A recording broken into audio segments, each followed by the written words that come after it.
and privilege to be here. Good morning, ladies and gentlemen. When healthcare professionals gather like this, we have different titles, so please allow me to say all of us. And ladies and gentlemen, good morning. I'm blessed to be back here again this year, and thanks for trusting me to come back. It gives me a feeling that what we shared last year has helped. Last year we shared something about stress management and coping, because as health workers, we go through a lot at workplaces, and there's a lot of stress that comes through. And I'm glad this year some of the key areas that we were able to identify last year, they have come out, and this morning I will be able to share one, which is going to be on our serving others with eternal perspective, focusing on workplace mental health.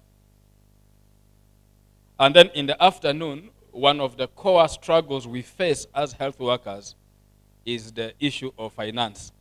So we'll also be able to look at financial literacy in the afternoon. Dileba Dratibi, Daniel is still my name, and I came with my son here. You can just wave to us.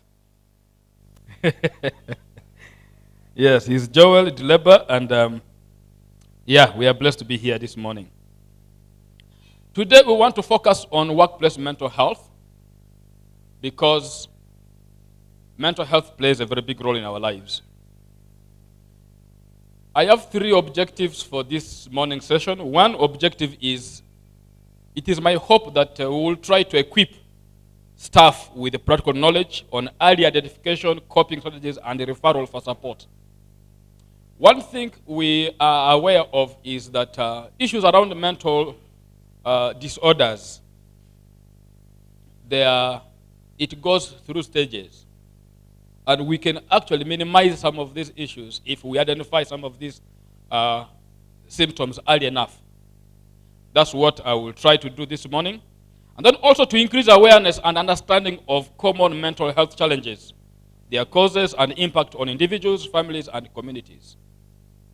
Finally, we will also be able to look at, to reduce the stigma and misconceptions around mental health by promoting openness, compassion, and supportive attitudes. Many of us know that even when we just hear the word mental health alone, many times, even though we are health workers, our minds go straight to Butabika. Yes, Butabika will be at the other side. But focusing on what mental health is, we are referring to the mental well-being, where all of us here, where individuals here will be able to realize and recognize their abilities.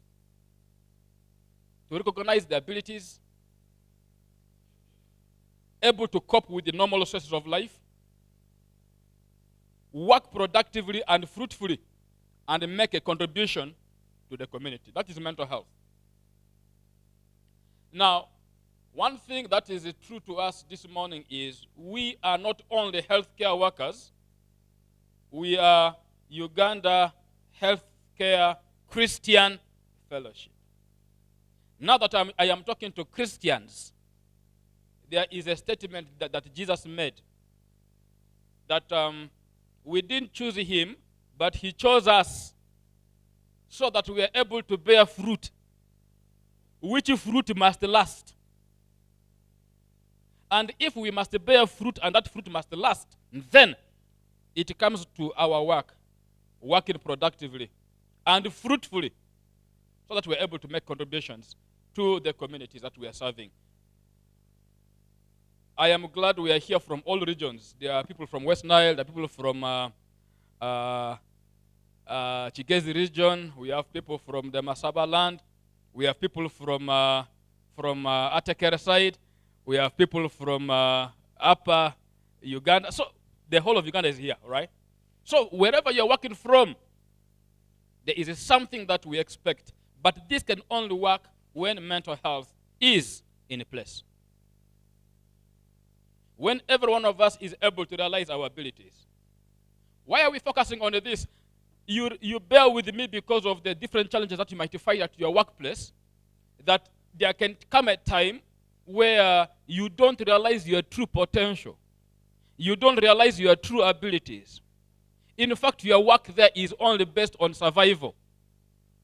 In Lugbara, there is a word we normally say, "Animangwarako." I don't know where I am. Animangwarako. I don't know where I am, because you're overwhelmed with so many things. And in that place, in that point, you don't realize your true self. You actually get lost along the way. But it's because of mental health that we are able to recognize all of this. Now, why does mental health matter? Why does it matter? Mental health matters in our work. Why? Reason number one, when mental health suffers, everything else will suffer. When mental health suffers, our relationships will suffer, our decisions suffer, our focus suffers, and even our energy suffer as well. That's why it matters. It matters.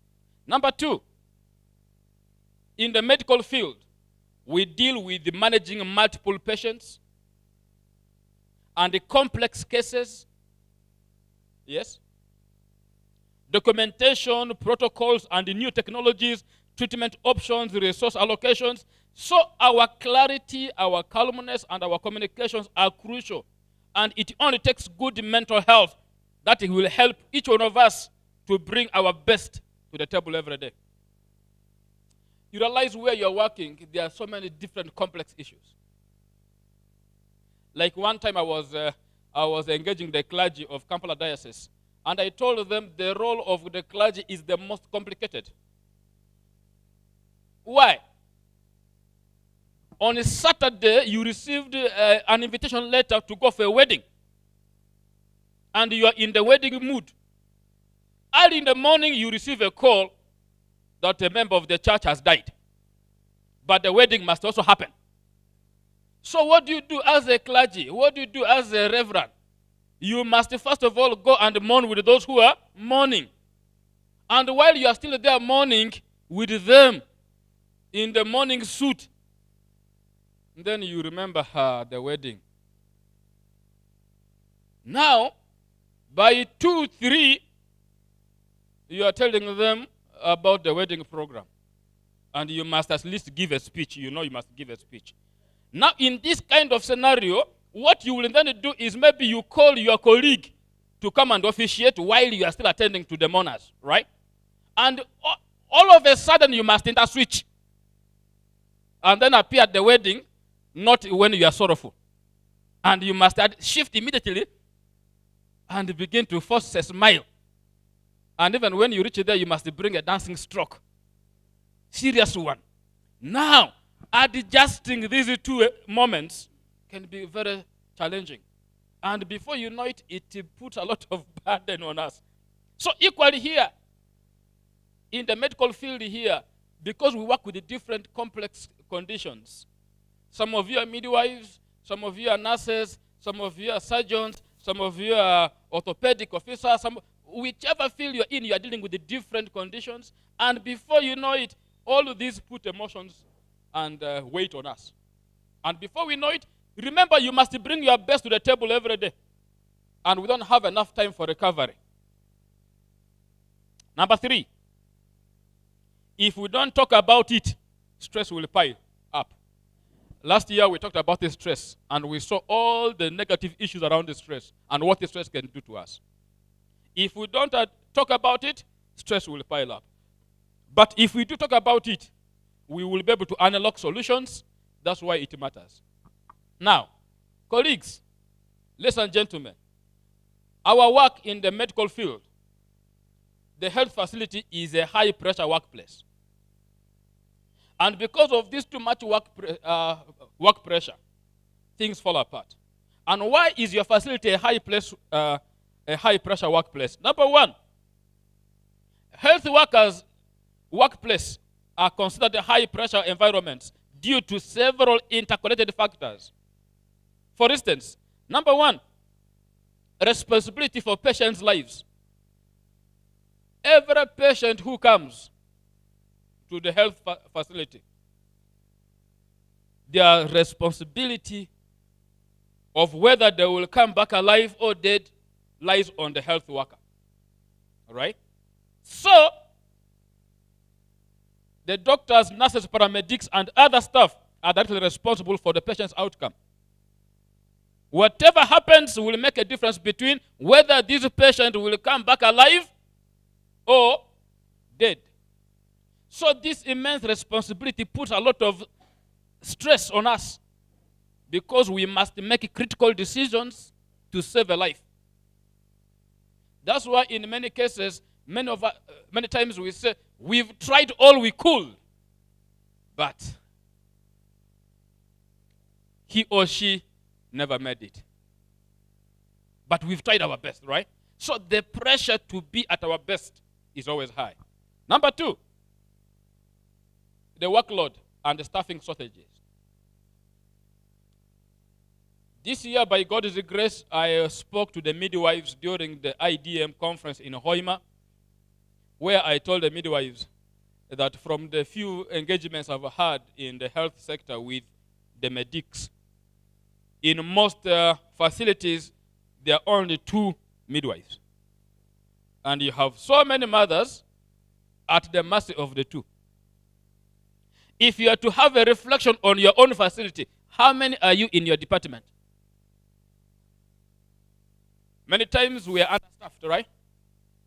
We are understaffed for either 2 reasons. Either because of the budget or the workforce, the human resource.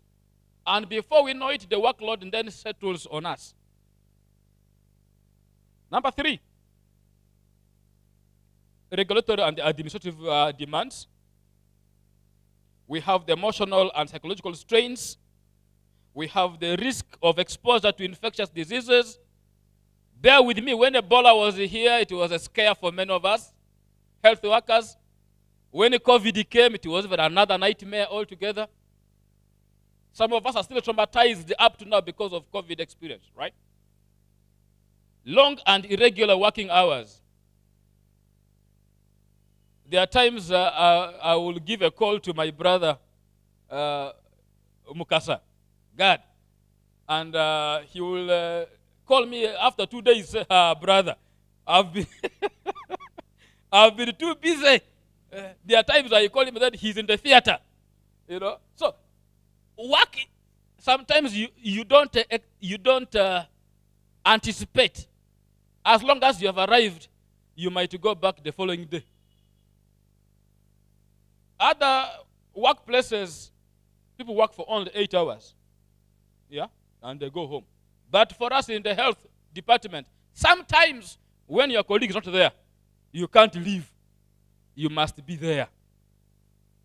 And because of all of these issues, we have a lot of pressure that comes. What is the impact of all this work that we're doing?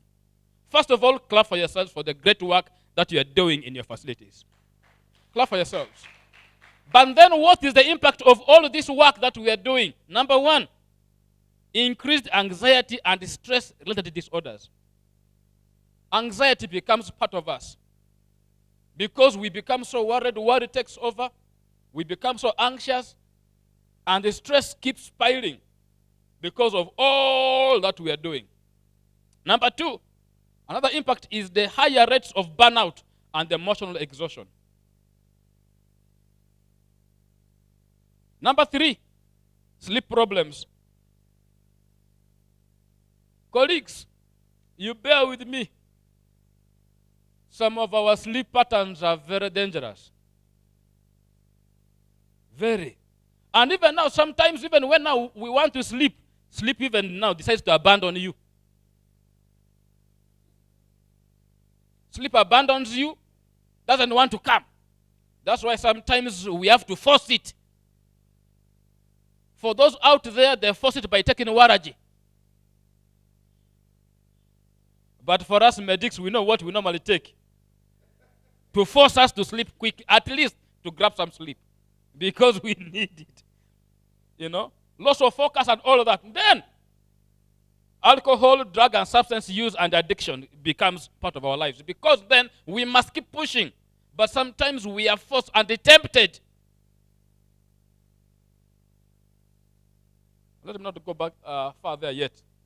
Then also there's the reluctance to ask for help. due to the fear of appearing weak. Colleagues, a few years ago, I've been engaging by God's grace different health facilities.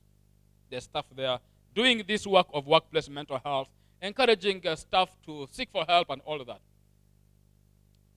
I can tell you we've seen colleagues who fear to seek for help, and the impact becomes very severe. Now, what are some of the common challenges that we normally face? Burnout. Burnout is obvious. Anxiety disorders, obvious.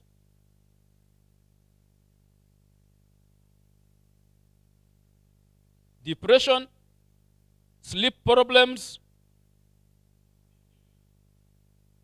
trauma and post-trauma. Because some of our work involves seeing people dying, seeing blood every day, seeing this and that, and all these traumatic events that we see on a daily in our health facilities, sometimes we don't have the power to manage it, and at the end of the day, it overwhelms us.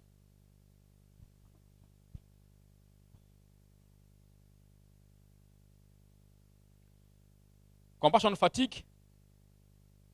Remember, you're dealing with the patients who are always in a crisis and in a distress.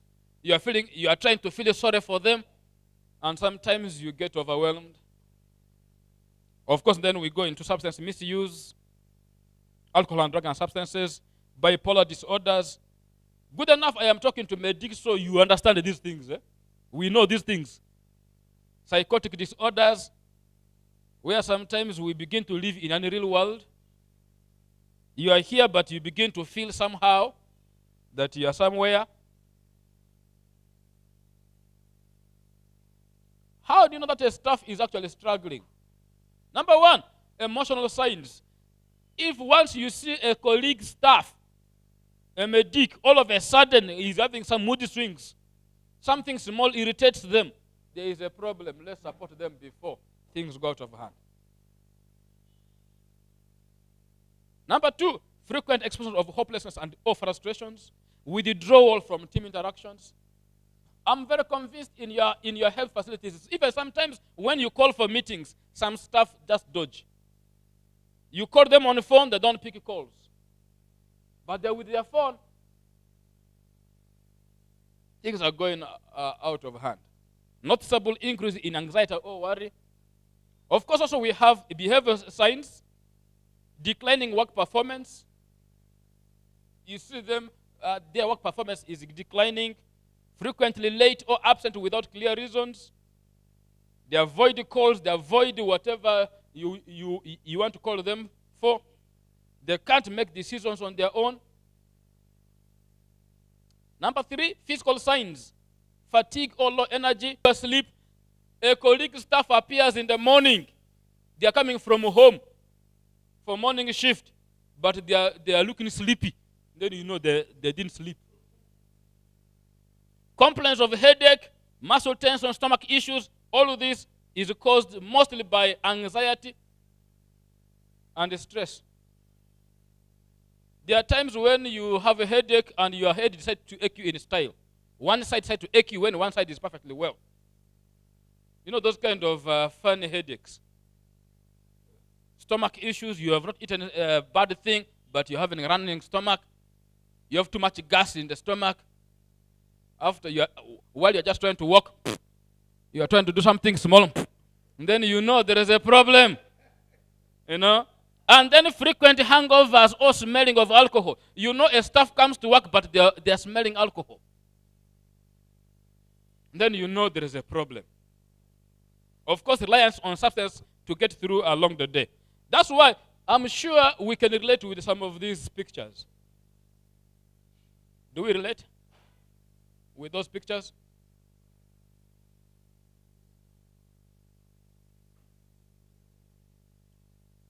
Imagine, I strongly believe some of our colleagues, when they enter here, they don't want to leave. And you know them at your workplaces. Yeah? When they enter there, leaving becomes a problem. You must drag them out.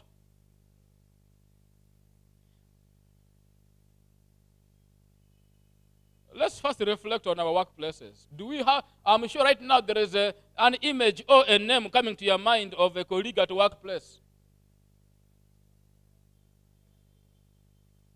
True or false? Yeah? How about this? Of course, for us, we are believers, so we may not, because we are Christian fellow, we are Christians, right? So some of us may not be there, but sometimes we are tempted to get there. How about this? We may not have members here, but we have our colleagues. Every day after work, they pass there. How about that one? I think this one comes closer to us now. Because we fear going out to the bars, so we begin to work on what can help us within. How about the other one? Do we relate?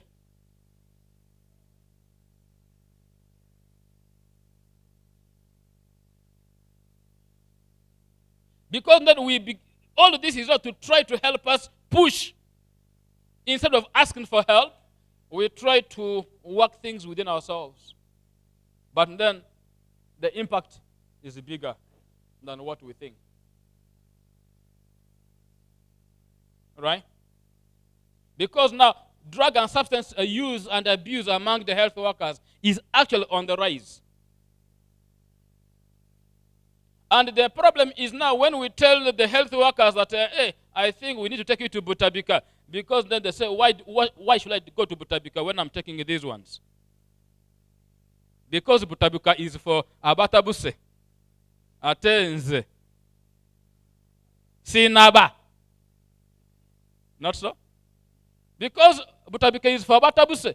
But there are people who are using those ones just to get along the way. But then before you know it, overuse of this leads to addiction. And before we know it, things go out of hand. That's why it is important for us to be able to engage.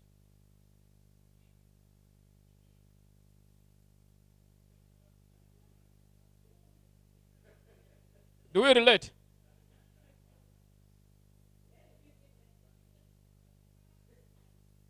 Do we relate there? Because at the end of the day, all of these substances that we see people use, from here, to here, to here, to here, all of this is trying to help somebody because they feel when they are using these substances, they can be able to get along the day because of the pressure they are going through. Yet all of these things also damage our lives. What happens? Why do people fear to seek for help? Why are people not able to ask for help even when there is need for seeking for help? What are some of the barriers? Number one, stigma or fear of judgment. We worry about being labeled weak or unstable when we seek for help. And concerned that colleagues or managers will view them differently. So because of this, we fear to seek for help because of the fear of judgment. Even when we are struggling. Number two, career concerns. Fear of losing promotions or being deemed unfit for leadership. Belief that mental health disclosures could harm their professional image. So we fear to seek for help, even when there is need for us to seek for help. Things begin to fall apart, but still we struggle to really reach out. Number three, lack of open dialogue.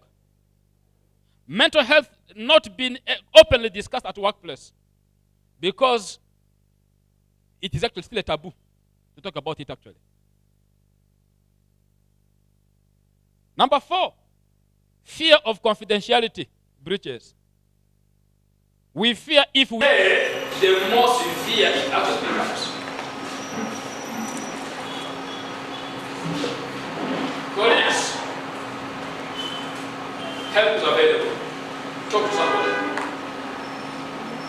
Talk to somebody. Yeah. And my disclaimer here is talk to somebody you trust. Yeah? Talk to somebody you trust. This could be a partner, this could be a friend, this could be a colleague, this could be a leader. Please talk to somebody. But also still, Go beyond talking to your colleagues at the workplace, or your friends at church, or wherever. Please reach out for proper people who can support you. Psychologists, counselors, mental health professionals, they will be able to support you. I always say that no one is immune to mental health problems. In the Bible that we all believe in, men of God suffered mental health problems.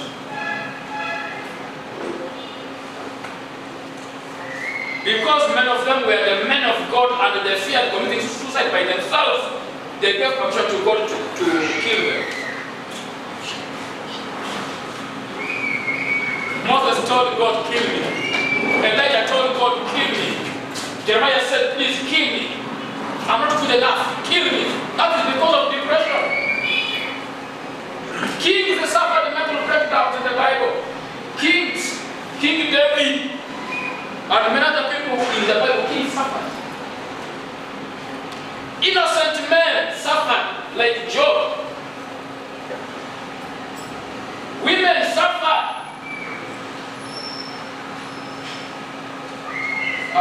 When Jesus asked his disciples for help and told them, please pray for me. My heart is heavy. My heart is sorrowful and to death. Please pray for me. Now my question is, if Jesus asked for help, why don't you ask for help? If Jesus asked for prayer request, why don't you ask for prayer request? Why? But our issue is the fear. How will people see me? The whole of me, head of department. How can people that is the fear we struggle with. But colleagues, treatment is there. Number one, psychological treatment. All of us, I have always said that 98% of our mental health problems are caused by psychological problems that we suffer on a daily, in our places of work, in our families, everywhere we go. Daily, we go through psychological problems, right? Because we are stressed, we go through different things. So there are things that we struggle with, all of us. That's why David says in Psalm 42, I quote, as the deer pants for water, so my soul pants for you, Lord. I want to jump to verse 3. My tears have been my food day and night. When men consider and ask, where is your God? That is mocking, right? But our tears have been our food day and night. We cry. Why do we cry? Because of problems that we go through. Because of the pains we go through. All of us. But then the Bible reminds us in the Proverbs 13 verses 12. Hope deferred makes the heart sick. That is where mental health problems start from. Hope deferred makes the heart sick. Now Proverbs 12:25, New King James reminds us and says, anxiety in the heart of man causes depression, but a good word makes it glad. What does that mean to us? You need somebody to be able to speak to you. Somebody to be able to speak life to you. You need somebody to encourage. You need somebody to talk to you. In as much as we have those who will come and mock you and say, where is your God? There are those who will come and say, God is faithful. You remember Job? Job had his friends who even told Job, tell us the truth. Could you have said that God has punished you like this? Because for us, we believe when somebody is going through a problem, it is because God is punishing them for sin. Right? But still, Job says, I know my Redeemer lives. We need encouragement. We need people to reach to us. We need people to help us to unpack. How does psychotherapy work here? Psychotherapy works in the sense that, number one, it helps us to unpack what it really is.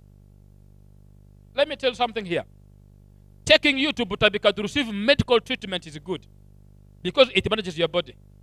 But if we don't address what has caused whatever happened, we are just drumming the lower side of the drum. It won't make sound.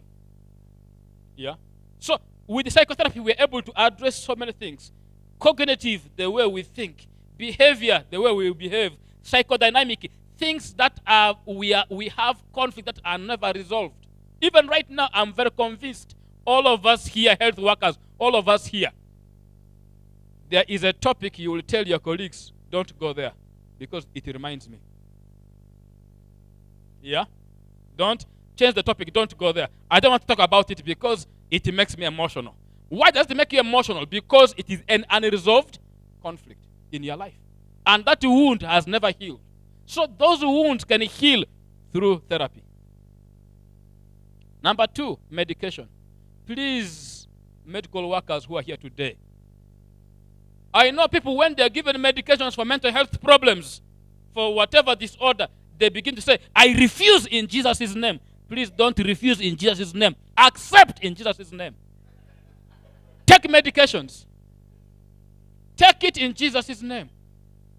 Why? Because many times what then happens is we struggle. We struggle with so many things. You know? Don't refuse in Jesus' name, but rather accept to receive treatment. Why? God is wise. Right from Genesis up to Revelations, God reminds us that at the end of it all, there is always a river. There's always a river.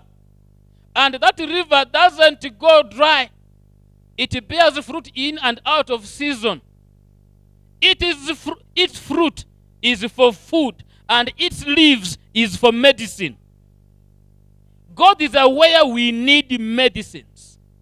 That's why your body needs medications.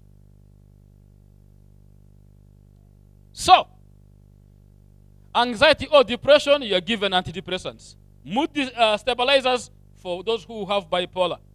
And psychotic drugs for those who have psychosis. And many other drugs that we normally take.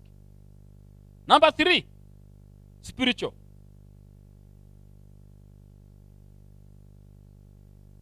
When I say spiritual, I'm not saying that you take somebody to the shrine, because the shrine is part of the spiritual people believe in the villages. But when I'm talking about spiritual here, I'm looking at it in terms of prayers, in terms of fellowship, in terms of reading the Bible, and so on. Why? There is a song I love, and I know many of you love it too. Let the living waters flow over my soul. Let your Holy Spirit come and take control over what? Every situation that has troubled my mind.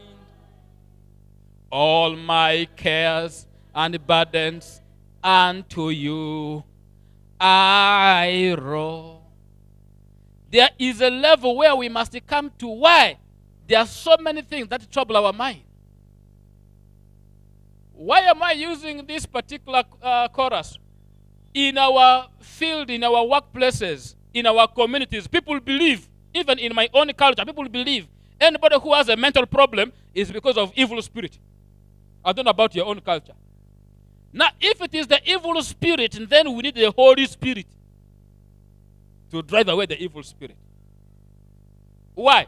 Even in the Bible, in the book of Mark chapter 5, we see a story when Jesus said, let's go to the other side of the lake. What happened on the other side? There was a man who had a legion, right? When the man met Jesus, what happened? He got his healing. That's why we need Jesus. And once that happens, whatever comes will go. That's why I'm very convinced. Many times we've been heartbroken. You come to church, the preacher preaches, and then you say, that was my word. Whew! I feel better. I'm encouraged. You go home when you're encouraged, right? Why? We go through this. And in whatever, if it's severe, treatment may involve hospital assessment and admission. Don't refuse. Don't say, I'm not going. You go. But of course, with some medics, we've tried to help them to see the need to go to Butabika, but they say, I can't go to Butabika because Butabika is, like I said, for Abatabuse. For me, I have not reached that level. That's why the other day, in the mental health conference in Kampala here, we were trying to advocate, maybe there is need for us to change the name of Butabika. Maybe it may make a difference. Because the idea people have is Butabika is for Abatabuse. Because when you are there, okutabuka, but not every mental condition can make you to okutabuka. For instance, are you aware we have very smart men who are in suits but dying of depression, but they don't appear mad, but they are dying of depression, they are hiding away from people, they are thinking about ending their lives. That's why we have so many cases of suicide. Are you aware that, like I said here, many of us here are going through something, but we are not at that level yet. We're not at the severe stage. But I know many of us, we are somewhere. Because of whatever we are going through. Somehow, at least we are somewhere. That's why, right now, appetite has become a problem for many. That's why sleep has become a problem for many. Sleep has abandoned many of us. Anger issues. Are you aware Moses never went to the promised land because of anger? Fatigue and low energy, feeling hopeless, loss of interest in daily activities, feeling worthless, withdrawal and isolation, lack of basic personal hygiene, where we just appear in our facilities without bathing and so on, and life continues. Unexplained body aches, your body pains, but you check everything and there's no sickness, but your body is in pain. Having your own meeting with yourself, you ask your question, then you answer it. Sometimes you hear things others don't hear, you see visions others don't see. All of these things, you have uncoordinated speeches. Sometimes you think you want to take out your life. All of these are because of mental health problems. But the good news is, it is still at the mild stage. That's why we must address it early. We don't have to wait until somebody removes their clothes and then begin to run naked. And then we say, so and so needs help. No, let's engage it now, when things are still early. As I finish, call to action. There is need for us to heal. And the healing begins when we accept that we need help. Many times when we are living in denial, we can't seek for help because we live in denial. Number 2, let's break stigma in all its forms around mental health. The problem is stigma. Stigma is a real crisis for many. That's why we don't seek for help. In my book here, I broke down stigma into 5 areas. Until we address those 5 areas, nothing will move. First area is the self-perceived stigma.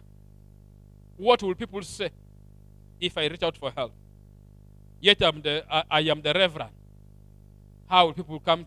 Yet I'm the doctor, I am the midwife, I am the nurse, whichever profession you are in. How can people come? How can people know that I say? What will they say if they hear that I have this condition? Self-perceived stigma. Because of that, we don't reach for help.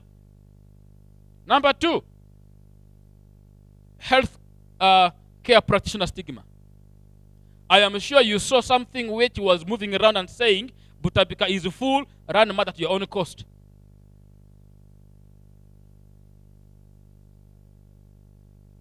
And that particular clip was shared by health workers.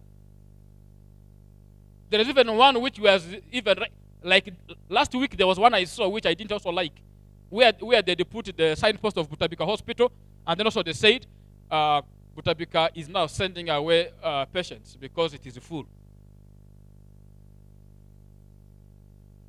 Now, when there are stereotypes which is coming from the healthy workers, how can people come out to seek for help? Number 3, associative stigma. Do you have any mental ill person in your village? When there is a big function where you're bringing all your in-laws and people around, friends, will you make that person to come and sit in the tent, or you hide them somewhere? Why you hide them somewhere is because you are ashamed of them because of the way you are associated with them. Number 4 is societal stigma. how the society perceives anybody who has a mental health problem. And the last one is the one for organizations, structural stigma. You know their entities, you know their organizations. If a staff is mentally ill or they break down at workplace, they are fired because of the policies of the organization. The other day we were trying to engage different arms of government. The other day we were talking to Uganda police and Uganda prisons and saying, if a staff has broken down at workplace, you can actually take them for treatment. They can actually recover and still be useful citizens. But the fear is, what if they break down again? Policies. So until we break down those 5 bulls around stigma, people will continue to fear to come out. Number 3, let's build support systems. At workplaces, let's build support systems. Because you can't do life alone. I don't believe in a song that some of you even sing and even play in your houses. I don't believe in some of those songs. One of them is lonely. I am so lonely. I have nobody. I'm on my own. Ooh. I don't believe in that song. And please, if you are here, you are doing lonely lives, please avoid it. Be involved. Build support systems. Be in fellowships. Be involved. You see, I've been telling people that in the New Testament, there are few cases of mental breakdowns. You know why? Because the early church shows for us the best example. Acts chapter 2. Pick it from verses 42 up to the end. You see how the early church operated. Bible says that they devoted themselves in the apostles' teachings and in prayer and in fellowship. And they will come for fellowships and break their bread together. And while they came for fellowship, it was not that somebody who knew more will come and talk to them and then it goes away and then say we are from fellowship. No. By then, their fellowship type was everybody comes, shares their story, shares their testimony, shares their struggles. If somebody slept hungry for 2 days and they came in the fellowship and said, we slept hungry, that need will be met then and then. If a member was struggling with the school fees, somebody will say, oh, I will take care of that one. That's what the Bible says, that everyone whose need was there was met. There were those who had and those who didn't have. And those who had, what they will do, they will sell off their possessions and meet the needs of the fellowship. And that's why the Bible says the church grew. Miracles and signs were happening. But now, even in this fellowship, we've come from different places. We've come here for this conference.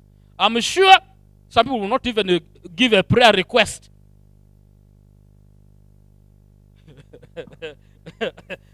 Please ask for prayer requests. Be involved. That's why I support the Liverpool Football Club, and we have a slogan that you never walk alone. Never walk alone. Don't be a loner. That's my point. Never walk alone. Build support systems. Because with the support systems, you will still stand strong. You will still stand strong. With support systems. Number 4. Please, in the name of the Father, of the Son, and of the Holy Spirit. Medics, please don't self-medicate. It is a request from me, deep down my heart. There are times when you are overwhelmed, and then before you know it, you run and look for what you can take on your own. Because when you others know, they will. That's why we do it stealthily. We carry it when nobody is seeing. Sometimes we are tempted to self-medicate on the tramadols, on the pedicines, and so many others. Please, I beg, reach out for support. Honest and genuine support instead. Take responsibility for your life and take care of your mental health. Regularly, please attend mental health and psychosocial support programs. Regularly. Open dialogue with your supervisors about your condition. If you're struggling, please open up to your supervisor, open up to a colleague, open up. Because it is from that place that you can actually be helped. Because how can they come to help you when they don't know what you're going through? Familiarize yourself with the mental health resources. Read about mental health. Read about some of these issues. But please don't just don't go online and then ask Google to give you answers for to do for you diagnosis online and then you run to the pharmacy. Please no. I beg. Support systems. Let's encourage self-care. Rest. Rest, please. Let's rest. Let's pray. And get involved in your hobbies. Because there is life beyond your job title. There's life. Self-care matters. And in part of self-care is actually bathing. Ruth chapter 3 verse 3. Bathe. I like it in the local language. Naba. If you can read that in Ruth chapter 3 verse 3. Bathe. Put on perfume. Put on your best clothes and go out. Once a while, please reach out. Go out. Dress nicely. Just move out. Because when you are overused to your house, your workplace, back to your house, back to your workplace, you break down. Part of self-care. Let's support social support groups. Let's promote access to help through counseling, and this kind of psychoeducation helps. Prevention, treatment, and recovery is possible.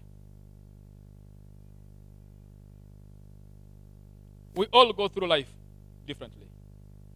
But one thing the Bible reminds us in 1 Peter chapter 5, verse 10 is, after you have suffered for a while, God of all grace will come himself to restore you, picking you from left and putting you to the right. It is possible. Recovery is there, treatment is there. We can actually, above all, we can prevent. That's why as voice of restoration in our line with our work of mental health, we are focusing on prevention as well as the curative. But more emphasis is on the prevention. Why? Prevention is better than cure. Prevention is more cheaper than treatment. We all know the costs involved in treating or managing mental health disorders. We know the costs involved. But prevention is much, much, much better and cheaper. Colleagues, for more information, you can reach out to my YouTube channel on those names. You can also reach out to our website. You can also reach out on WhatsApp. We can talk. We can share. Let's talk. Above all, these resources are available. As usual, you can read some of them. A few copies are here. You can be able to get some copies for yourself. Beyond your job title, there is still some life. Otherwise, God bless you all. Let me take some questions. Thank you so much. Once again, my name is Reverend Festo. I've been writing, at least trying to see how these things can be in my mind to become mentally well so that I remember. And these are good things. We are thinking that when we reach Kagando, possibly we can sit down and we discuss them. There are a number of things that you talked about, and but the one that captured my attention is about the breaking of stigma, whereby you have to associate with the people so that you can move on. But then the big challenge and the question is the type and the quality of people. Because in this world, there are people you may want to associate with, but instead of accepting you, but instead they keep, yes, they keep a distance, or they keep laughing at you. Someone whom you think is your best friend, but the very person who is even talking bad about you. Now this kind of error, the question is how best, especially for young people, how best will I be able to identify a true friend? Otherwise, if you sit down, you may discover that many people are lacking to know their best friend. That is one. The other one, I think I will be thinking about it. Okay, talk to somebody. Yes. How best can you? Okay. One day I was sharing through and I said we are in a generation where we have so many contacts but we don't have a friends. Help me get your phone, go to your phone contacts and check how many people you have on your phone list. Yeah. So it comes back to us to begin to build genuine friendships. Number two, our fear is the issue of stigma. Do you know, for us who are now in the church setting, like Reverend, now for us in the church setting, our problem is there are people we call Egyptians. And then it is hard for us to then associate with the Egyptians. Because somehow we also put them aside that those are Egyptians. Instead of reaching out to the Egyptians, we then also fear. So my call is a relationship is built on purpose and it is intentional.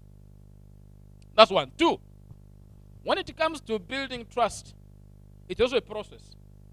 But there are people that you can actually trust. For example, I'm sure all of us will trust our spouses. At least to some degree.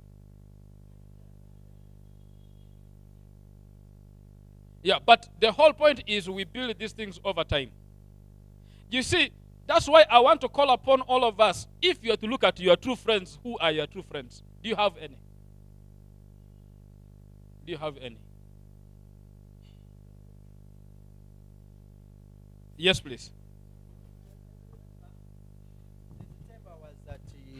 I was at university and we're in a fellowship. And then we are trying to discover who is a friend. So each one was asked to tell his friend. So it came to my turn. Of course, there was a friend that I trusted, and I mentioned his name. Like I say, this one is my friend. Now, surprisingly, when it came to his turn, they asked him, tell us who's your friend. I expected this one to mention me, but surprisingly, this one mentioned another friend, X. So I asked myself, so you mean this one's not my friend? I trusted him, yet he's not my what? He's not my friend. Secondly, the true people who try to go for counseling or to seek for advice for mental health, they are also having very many problems. You go to someone to go and try to have help, but you reach there, if someone tells you his story, actually he even has more than yours. And now you kind of ask now, surely, what is this? So that one told to me that I may be trusting him to be my friend, but in actual sense, he does not trust me. And that one makes people lose focus. I want also to add, as you respond to that we also have people with such challenges and they are overwhelmed. And one of the causes is that they don't trust anyone. So how will they now connect to others if they have lost trust in any person? I want to give the answer through my book here. Let me talk about friendships. We confuse friendships in the following ways. Even within us here, not all of us here could be true friends. But because of the fellowship, we now assume we are friends. By force. There are different levels. In a book, there are 4 levels of friendships: acquaintance, casual friends, close friendship, and intimate friendship. Acquaintance. This is where I'm sure some of us here, our issues is, hey, hi. We are in the same fellowship, hi. So it is all about, because it is from a distance, right? And here you can only tell your name and that's all. But we're in the same building. We don't go beyond. Our conversations are not beyond anywhere. Just, how are you? Because of that, you somehow get close to each other because of those interests. But still, you are distant from each other. Number 3, close friendships. This is through fellowship. This is only through fellowship. Yeah. Because you come for fellowship, you are always now close. You are in the same fellowship. Like now, we are all in this fellowship. We are close friends now, but not yet very, very close. The fellowship brings us together. And here, our focus here is let's all grow to the full maturity, but each one is on their own. God for us all. Now, there is that intimate where you are deep friendship. You have friendship which is beyond, praise God. Yes? Now, here you can, this is now where iron sharpens iron. This is where you can be able to share hurtful things but still in love. Yeah? Oh, this is where you can say, your tie is not well tied. Let me tie for you again. Because you're able to go beyond some borders to help the other person. That's why I said, if you are to look at all the people you call friends, are they really friends? I also classify the friendships in this. Number one, social friends. Social friends because of the social things that we normally do in common. I'm a Liverpool fan. We have what we call UG Cop. All fans of Liverpool in Uganda subscribe to that one. So every Sunday, when some people are in Kampala, our headquarters is Bugolobi. All Liverpool fans, as long as you come in a Liverpool jersey, you are there. Social friendships. We have professional friendships. Workplace, because here you are able to engage at professional level, right? Because of your job. Of course, we have other friends who will show up because of your material, because of the things you have. Those are many. We also have bad friends. And apart from the bad friends, we have also another group of friends, family friends. But of all of these, if you have to look at all your contacts, who do you trust to be a friend? Friendship, like I said, is intentionally built. We are in a generation where people don't trust any other. Why? Because once bitten, twice shy. We have been overtaken by social media. And social media things have replaced true friendships. That's why we must help dig back, go back to the foundation. That's why people are dying in silence, because they don't trust anyone. Yet, we are here for one another. Yes, Mama's hand is up. Wow, thank you so much. I think you can hear me, right? Yeah, this had been so engaging, and I was trying to analyze, especially the last slide, where there was a totally depressed man. Yeah, that cycle. Yes. I am thinking that man has gone through a lot. He's totally depressed, but maybe through various stages of recovery, he's now bouncing. He's happy. But this man, the way we understand him over here in the community, we still have that picture of being in that mood, the way he is, that state, yes, that state. We people in the community, we had been seeing this man. Maybe he's even eating his poo-poo, he's away. But now when he comes back in this state, we shall also get confused. Is it true that he has normalized, or is pretending? Then if that comes into our mind, how will this person maintain the state he has acquired? That is one question.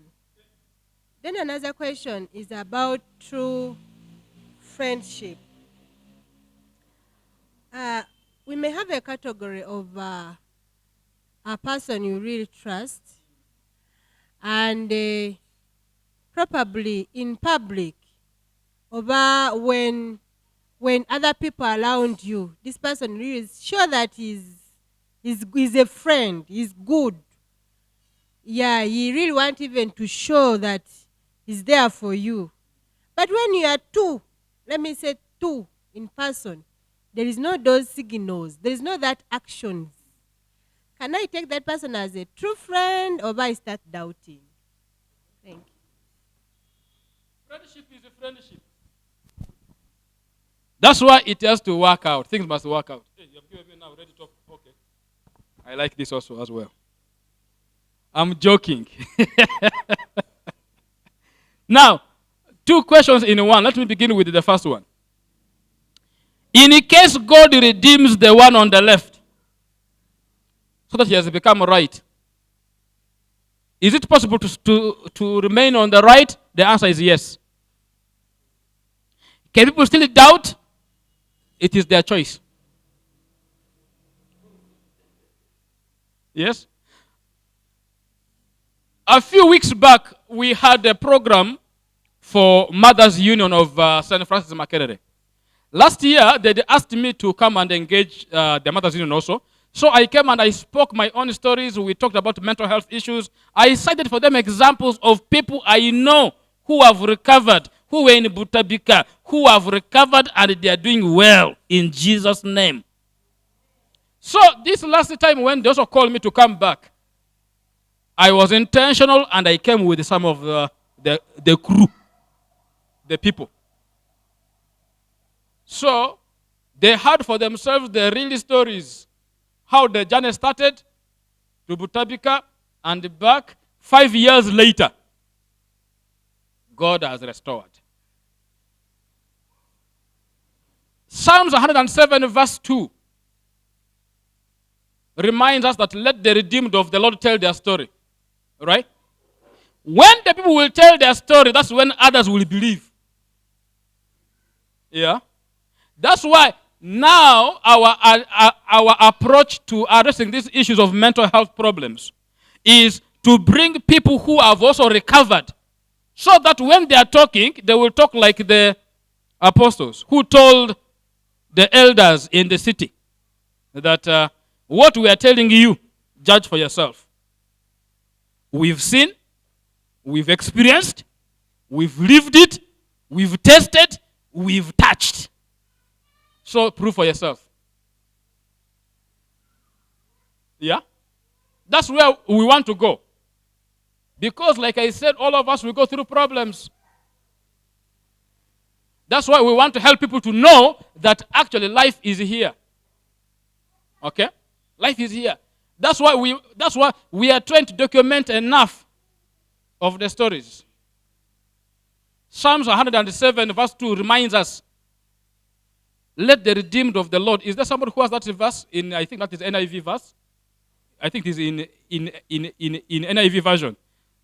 Psalms 107 verse 2. Let the redeemed of the Lord tell the story. Let the redeemed of the Lord say this. Let the redeemed of the Lord say this. Those he redeemed from the hand of the foe. Those he gathered from the lands, from the east and west, from north and south.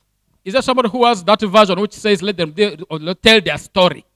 I'm looking for that. That should be NIV. Yeah? Anybody there? With that particular version? Psalms 107 verse 2. Let the redeemed of the Lord tell their story.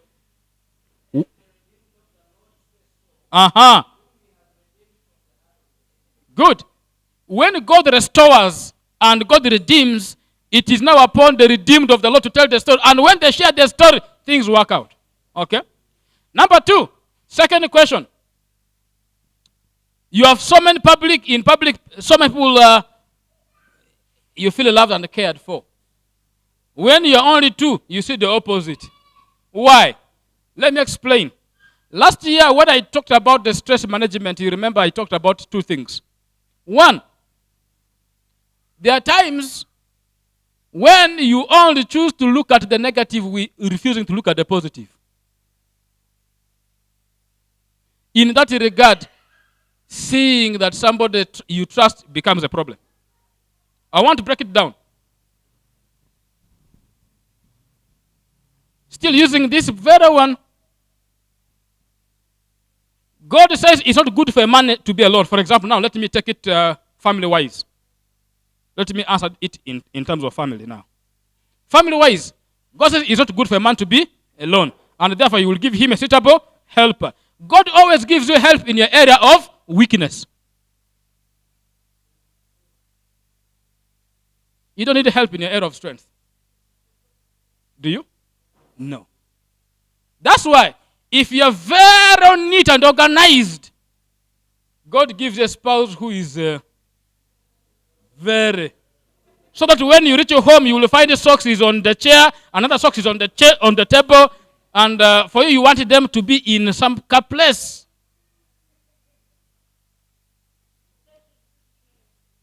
If you are so quiet, God gives you a talking machine as a spouse. Trouble. If you love saving money, God gives you a big spender who knows how to spend the money. Yeah? So now in this regard, you will begin to ask, did I make a mistake? In Uganda, they normally say, there's a word they normally use in Uganda. Is it like I knocked? Nah. So when that feeling comes, then it becomes hard to trust. Yeah? Trust begins to get some reservations. But the encouragement here is the moment you accept yourself the way you are, you accept that person the way they are, you are going to see a new life. Trust will be rebuilt. You will begin to appreciate that I am where I am because of that person. Because everyone has their strength and their weakness. So, still there, the issue will go back to understanding. In as much as there is this problem, which might have maybe caused this, and then there's this. Number two, in terms of understanding whether this person really cares for me or not, there are 5 love languages. Still down here. Some people know that they are loved when they are told so. That's why some lady sang a song which I don't normally like, but because of this purpose I will sing it. There's a girl who sang a song and said, I know that he loves me because he told me so. Yeah, that is one. Word of affirmation. There are people who feel loved when there is quality time. You are there, not on your phone, not on your books, not on your laptop. You are just at home, available. And then they know that you are there. Presence. Number 3, gifts. The people who feel that somebody cares for them or loves them when they buy them simple gifts. That's why a woman of God sang a song in that regard. Butono buokola. You know that song, those small things that buokola. Bitono buo. I know. So, that is another. Another one is act of service. You come home, somebody is helping you to do some work. Maybe you're washing plates, they help you to arrange it. Or maybe you're washing, they help you to bring the water. Somebody feels that, hey, this person really cares for me, therefore I can trust them. The last one, physical touch. Now when you hear and then you know that may not be their language.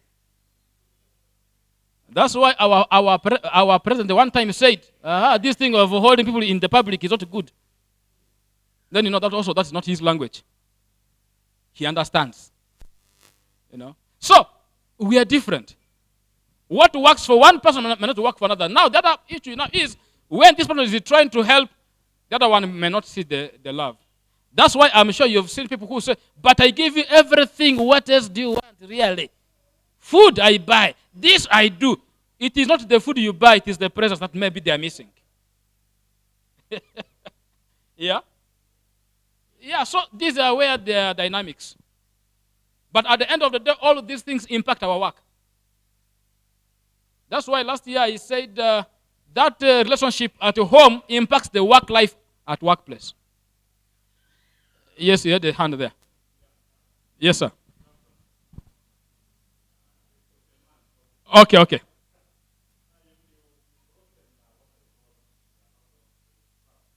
Yeah.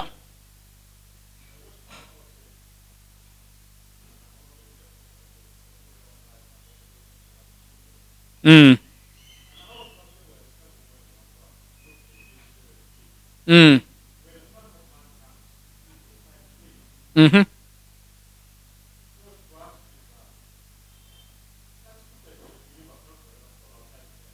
Yeah.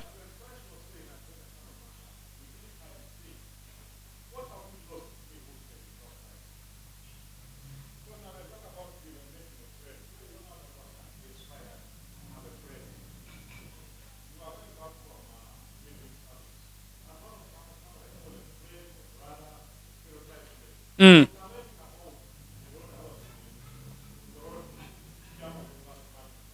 Mm.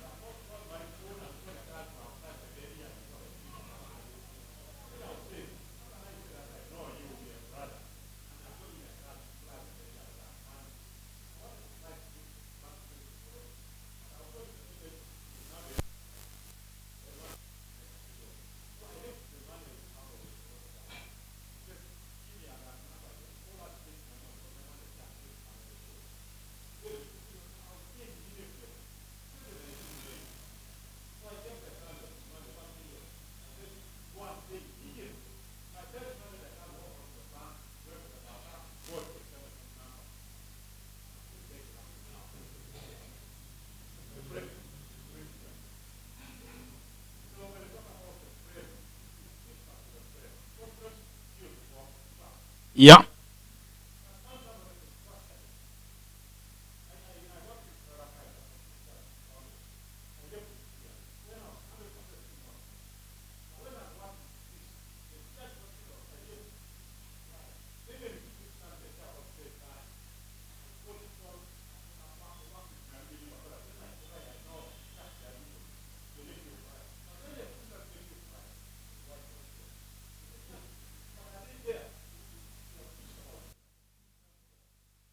You see, this is where the issue, this is where I was saying the whole thing is.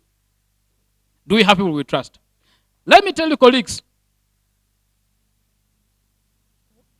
one of the places which has been more hurting, sadly to say, has been the church.